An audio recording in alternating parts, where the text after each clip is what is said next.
everyone. So this review is for Scallywag by K.L. Mitchell. If you want to check out my review, I have just posted that. So if you're on YouTube, there's a link in the description below. And if you're on my blog, all the details are in the post. And this is the video review. So Scallywag by K.L. Mitchell. Wow, this was a magical adventure. And Molly's not having any of it when her family tried to marry her off to this wealthy older man. So she seeks a ship job. Like, she just goes out, tries to find a job, and she finds one.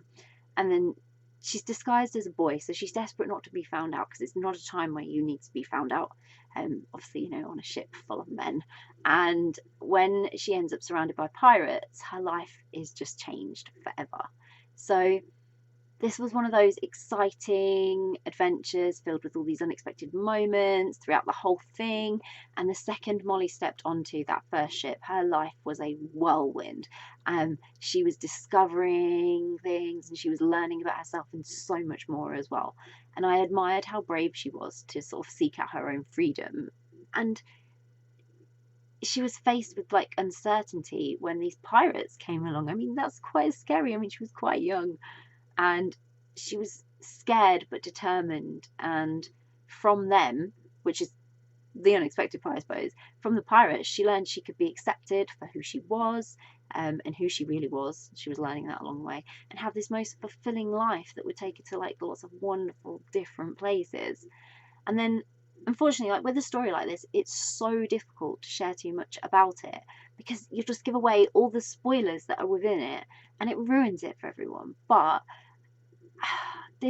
on this adventure with Molly, you know, like I say, she was really discovering who she truly was, and there was some really great moments where she was realizing that she didn't need to disguise herself as a boy anymore, and she could love who she wanted to love, and these feelings were okay, and other people like that existed in the world.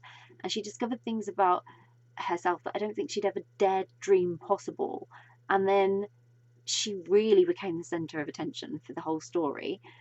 Very, very quickly, she had to adapt, and she had to think fast, and she had to be smart, otherwise she wasn't going to survive. And she did all those things with very little worldly knowledge, and in such an inspiring way as well. She just got on with it. I mean, some of what she was encountering was really weird and wonderful, and most humans probably wouldn't deal with it very well. She just sort of took it in her stride. It was amazing. But there was all this uncertainty of her life being threatened, and she acted without regret, and she went for it every time, and she proved she was a team player, and she cared about people, and that she was loyal, and all the great things that come with a nice strong character like that. So it was a great adventure. I really, really enjoyed it, and I couldn't get enough of the magical twists, turns, and surprises that were all the way from the very beginning to the very end. And I really hope there is going to be some more in the future, because I think this is just the beginning of Molly's adventures. I think she's going to have more in future. So I'll pop a link in the description so you can get yourself a copy of Scallywag by K.L. Mitchell, which I really, really hope you will. If you've read Scallywag, would love to know what you thought of it, so please do share and let us know. If you haven't read it yet, but it's on your to be read list, you're planning to read it, or you're now super intrigued and thinking, yes, I want to read that, then again, please do let us know, because it's always great to find out what you're interested in reading. And if you do read it, I really, really, really hope you enjoy it. Bye.